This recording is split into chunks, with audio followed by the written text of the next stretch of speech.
But locally, we have here Kevin Osido, who is Director of County Governance Watch. Is going to help me take a look at what's making headlines locally and make heads or tails of it. Welcome to the show. Now, let's start off with the Standard this morning. Closer to home, we're told BBI door slams shut. All systems go is what this the front page says. Led by Huru and Raila, MPs say no to further changes in report. Team rolls out 224-day implementation plan to culminate in referendum in June. Collection of 1 million signatures to start. Ruto allies locked out of the Naivasha retreat. They cry foul. Plan talks to chart way forward. I mean, there's so much going on, and you wouldn't even blame the little excerpt here, because this is actually a reflection of how things are as far as the BBI report is concerned. Everyone wants to have something to say about it, and of course the proponents want to push forward with it. What do you make of this head story? Trix, this really is a clear reflection of what it is in our country today. Indeed, the doors have been slammed shut. Why? Because we had a process spanning almost 2 years when people, not just the high and the mighty, but even the local citizens down in the villages, had the opportunity to meet with the task force, which was put in place after the handshake along the staircases of Harambee House. Yeah. And they went around the country, including asking people to send written memoranda documents to them. They had an email address which was dedicated to citizens. They also met with institutions of government, ministries, departments, and agencies, including the legislature, where a number of those who are probably seemingly against this process sit. Beyond that, they handed over a report which captured the recommendations of what the citizens had said. And later, His Excellency the President and the former Prime Minister saw it within their wisdom to extend the term and put together a steering committee, which then also had technical experts along the 9 key agenda items. There were people dealing with gender, there were people dealing with issues land, there were people dealing with issues administrative justice, devolution, among several others. Yes. And then ultimately, of course, they went for validation issues around the country. Yeah. And the report was then handed over to the President, and we saw the unveiling at Bomas. Indeed. So the question that begs is, why wake up now, 2 years after all this has taken place? And then to make it much more disturbing to me, Trix, is that you are actually coming up with very new, fresh ideas. I would have loved it if probably the people who are seemingly being shut out would have come up with highlights of what they had proposed to both the task force and the steering committee, and then say, this is what we had asked you to put in the report. Unfortunately, you left them out. Can we find a way of putting them in? Yeah. But you see, what we are seeing them saying is not even it is not in very closed door, high level meetings where they can actually speak to His Excellency the President. They are going out to people in rallies. And so I think that the headline is clear in terms of how this has been shut. We already have, yesterday we saw the framework, more or less the roadmap has already been released. And so I think the most important thing is for Kenyans to look at how do we reap benefits out of this particular process. Okay. Yeah. Now, if not agreeing with the report as it is shouldn't be a problem in a democratic atmosphere. How does it sit with you when you see this written that the Ruto allies have been locked out of Naivasha retreat, they're crying foul and planning talks to chart a way forward? Because as it is, you would expect that even the dissenting voices or the opposing voices would be included so that we have a wholesome report that the people can actually vote for at the end of the day. What needs to happen, and for me, I've been a proponent of asking His Excellency the Deputy President and his supporters, particularly the people who speak largely for him, to consider it fit to be very diplomatic in their ask.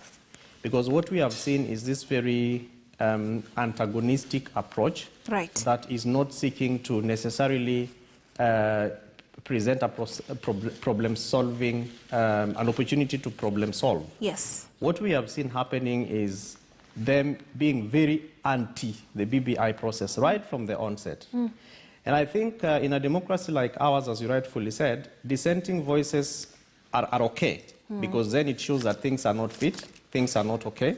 But I think that is purely the feeling that Kenyans have had over time when we have elections, that the winners are given what they have fought for and they run away. Citizens, some of our friends, relatives, neighbors die out of elections. The political class never does anything. And so if they can just sit back and reflect about how they are currently feeling, I think that should be an impetus enough to give them the strength and the synergy to come out and support this particular process, despite the challenges that some of the recommendations may have. But standing outside in very tall tower buildings saying this is not the way, this is not the way, without necessarily giving effective recommendations to problem solve and to sort those issues out is not helping. But I think for me, then the question is, what do we do with these dissenting voices? The two principles need to give Kenyans a platform and an opportunity where the majority will have their way, but then the minority should also be allowed to have their say. Indeed. But in having your say, it's not supposed to make it also very difficult for the majority. And that is why I think even for the proponents of the BBI process, they have also taken that very chest-thumping approach. And they are saying, okay, this is what you are saying. For us, our train has already left the station and we are on. But I think it should also be an opportunity for those who especially do not support this particular process to ask themselves, where have they been? Because this is like, for instance, in a wedding ceremony, where for those who do Christian weddings, the pastor has to make 3 mentions, and they are made, if you're an Anglican like I am, it's made all over the nation. And so everybody knows that on this particular day, Kevin Osido and let me use Trix Ngado are planning for this wedding. Why do you want to show up on the last day and then you want to mess up our party? The question is, where have you been? And these things have been gazetted, they have been put out there. Why run from a very closed, safe platform where you can be able to face His Excellency the President and tell him, this is what we are feeling, can it be sorted out, to rallies? And you're talking to probably helpless citizens who might do totally nothing about what you are actually telling them. Yeah, while you have the right platforms to actually... Precisely, and you are the most powerful, the second most powerful person in the country. I think it's not in good faith. Okay, okay, it does draw some questions on the agenda behind the opposition, but of course time will tell how they go on with this, because they say they're planning talks to chart a way forward. Now, far from that, but in related news, we're here told about a lawyer, and this is also on the Standard and the Daily Nation. Here on the Daily Nation it says, here comes ICC trouble for DP Ruto. His allies have alleged scheme to revive Hague case when a lawyer, Bensouda, accuses of corruption with corrupting witnesses to withdraw from testifying in one of the Kenya's cases, presented him to the Dutch authorities and asked to surrender to the Hague, which has a warrant out for him. It raised all manner of possibilities, some of them nightmarish. First, it might mean exactly nothing. He has nothing to trade and he's merely putting his affairs in order. But the article also says that, secondly, it may be that he has come to a deal and turn on his erstwhile friends, principals among them, the deputy president. The Standard says it's a similar story. Lawyer in Ruto case surrenders, described by Hague Court as the grandmaster of a witness bribery syndicate. Gicheru turns himself in. What do you think this bodes for that particular case and the deputy presidents? You know, the DP is a man with very many lives. From what we see happening, both locally and also internationally now, with the presentation of this particular renewed quest to have a reopening of his case. And I think it's rather unfortunate for him, because if this is a lawyer who was very instrumental in ensuring that his cases were vacated and if not closed, and is showing up very few days towards a dream that the DP has had for all these years. Right. The question that begs is, again, what has suddenly gone Yeah, the gone timing wrong, is curious, right? Exactly, yeah. Because then the question, again, is, this gentleman has been on the run for almost 5 years. Why show up this week and then you present yourself? Because this really, if in the event that he is found guilty as having been a very key player in the DP Ruto case, who did all that they were able to do. And what he is saying from what I am reading here is that they influenced witnesses. I know that these are some of the issues that the Office of the Prosecutor raised during the hearing of these particular cases, that they have reports with no clear evidence around some of the misgivings around the manner in which the case was being handled. Yes. So if this gentleman is found guilty, then it will mean that the Ruto and probably the Sang case are actually getting back. Right. The person who probably has a lot to lose in this particular extent is His Excellency the Deputy President. But again, 2013, we have lessons to learn because our courts here actually even almost stopped them from running for office. But IEBC cleared them to be able to run for office. Yes. And I think, therefore, then the issue is what lessons did we learn at that particular point, and what sort of precedents did that particular case set in the view of international law, for which then we see this gentleman showing up. Because what this means is that the cases will have to be opened. They have to identify new witnesses who have to be asked to record statements, and then the hearing really begins afresh. That then, of course, brings in to a note the DP's dream around being the president of the great Republic of Kenya in 2020. Because as it is right now, from all the people who have said that they want to run for office, the DP is more or less like the front runner. Yes. But I think the gentleman, the Hague, rather the International Criminal Court, ICC, might also give him some credence, because this is a gentleman who was right at the center of Eldoret.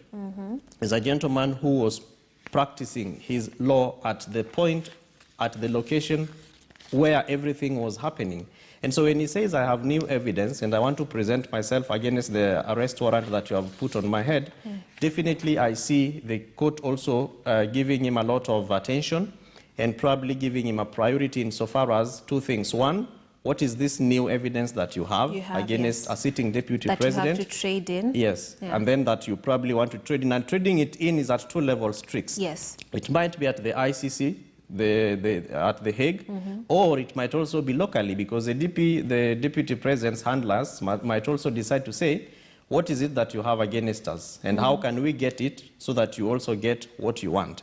But the higher level of it is, of course, his arrest warrant against the deputy, of course, at the ICC court, because he has been on the run for 5 years. So what exactly does he have to trade for his arrest and also for the kind of information that he has? But I think this is, again, a new process, is a new thing that is coming up. And I'm sure that we'll be watching to see how it is panning and how it's rolling out. Or, as the papers say, he's putting his house in order. Precisely. So let's take a look at... If he has one to put in order, given that he has been on the run. Now, I'm looking for a story that was talking about the corona cases and, counties. No, this is the Standard. The Daily Nation, I think it was, that was telling us this morning about how political rallies are fueling COVID-19 surge in infections. Now, it says counties have hosted crowded political rallies without regard for COVID-19 health protocols, and those that hosted these rallies have reported a disproportionately sharp increase in new corona case infections, and this is compared to the less politically charged and active ones. What do you make of that? And of course, the blame here is squarely on the political elite. Definitely. And the most unfortunate thing is that this is happening at the highest level of a political class. We have seen His Excellency the President personally convening rallies in Kisumu. They are pictured here. They cannot even deny it.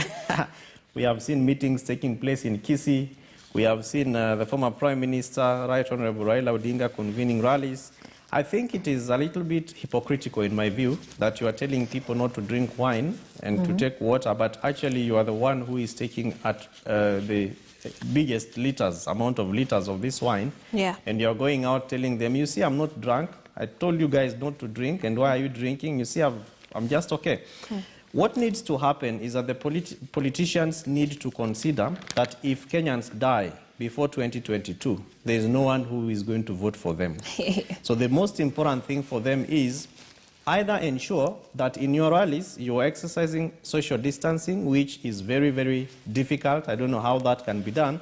Or please provide they could borrow a leaf from Joe Biden, who has really tried to exercise social distancing and rally at the same time. But it's not typical of Kenyan politics, right? Yeah, or they should just provide masks so that everybody who is being cleared to attend these rallies, despite the kind of the heat that the numbers are showing us, like on the pictures here, then everybody should be masked up so that as they protect themselves from infections, they are also protecting other people. But I think this is going against the Ministry of Health and Government of Kenya's safety directives. We need to call a ceasefire on political rallies. I think there is a politician, is it Dr. Alfred Mutua, who actually chose to suspend his tours, and he said, because of corona cases and they are surging up, the cases are going up, I think I want to close down my tours so that I can also be a patriotic citizen insofar as safeguarding the lives and the interests of Kenyans in dealing with COVID-19 is concerned. But Trix, also remember that governors have also come up and they have said our hospitals can no longer contain any new cases.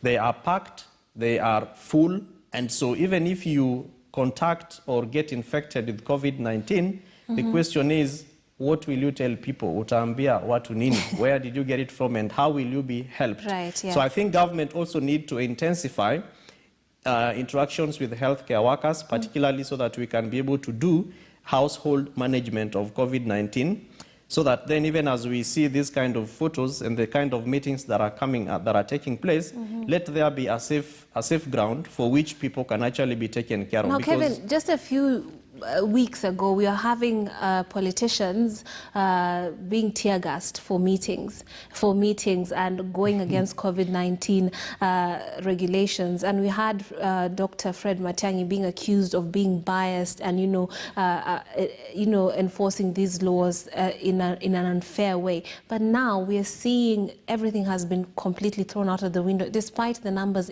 on an incline. What do you make of this, and what should should Dr. Fred Matiang'i then come back in those enforcements, despite the politicizing of the whole situation? You know, many of us, particularly those in the civil society, have been against getting a permit, quote unquote, for holding your rallies. But I think we just need to be... With this situation... It is necessary. Let's just be conscious about the context within which we are operating. Let's be clear around what we want to do. For instance, when you see when corona cases came up, there were even guidelines insofar as burials were concerned. We no longer see those things happening. There are people who suspended, rather postponed their weddings. Today we have weddings taking place, parties are happening, and people are going into bars and walking out without even masks. We no longer see shopping malls and supermarkets having soap and water at the entrance so that people can be able to wash their hands. Of course, I know that this has also been dealt negatively from government response in terms of transparency and accountability in the usage. It seems like we do not know how to have a middle ground. It's either people are being clobbered outside during curfews, or on the other hand, we just throwing caution to the wind.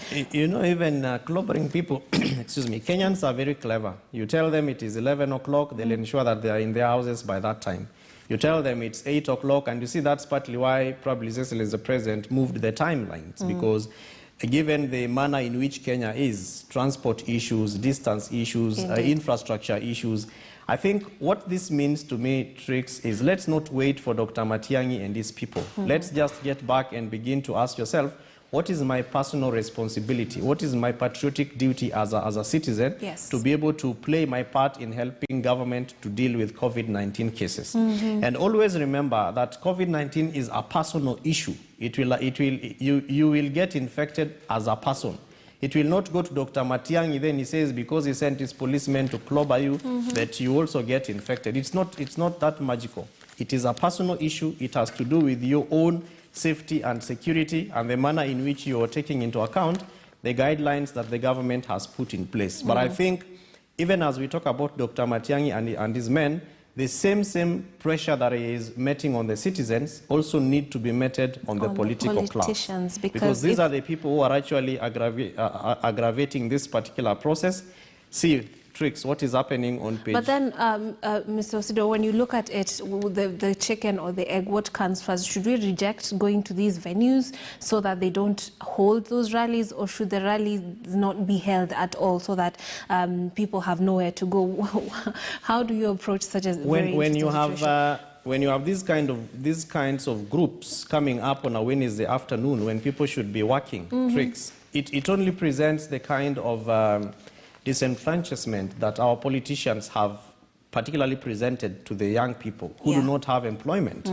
If we can be able to deal with the reason as to why on a Wednesday or a weekday you have people crowding in rallies, it means there is a problem. Yes, so and obviously there's the incentive that sometimes is exactly, and the planners know it very well, that when you go in, particularly for the mobilizers, there is something that you get out of it, other than sitting at home and getting nothing. So I think even as my proposal is, even as we wish to continue with these rallies, let's ensure that people have face masks. These V8s and these big vehicles, the big lorries that sometimes we see also carrying wheelbarrows, should be carrying masks so that the handlers, the security officers, the organizers should be working with these masks and just distributing to people who are in these rallies. And this is not less than 1 million masks. Let government, and particularly these politicians who are planning these meetings, as they sit to plan, let them also plan around how to ensure that citizens have masks and that they are protected against the surge that we are currently seeing against COVID-19. All right. Thank you very much, Kevin Osido. Kevin Osido is a director of the County Governance Watch and a regular here on this show. Thank you so much for your perspectives. We're going to take a short break, but on the other side, we shall be discussing the U.S. elections and how that affects the entire world. And we shall be linking up with Jonathan Mreithi of VOA to give us the real situation on the ground. So stay tuned for that. Later on, we shall discuss the tax holidays that have been given to you through the BBI report and whether or not that will make sure that young people venture further into entrepreneurship. Give us your comments. I'm at Trix Ingado. The hashtag to use this morning is KTN Morning Express. Stay tuned. We'll be right back.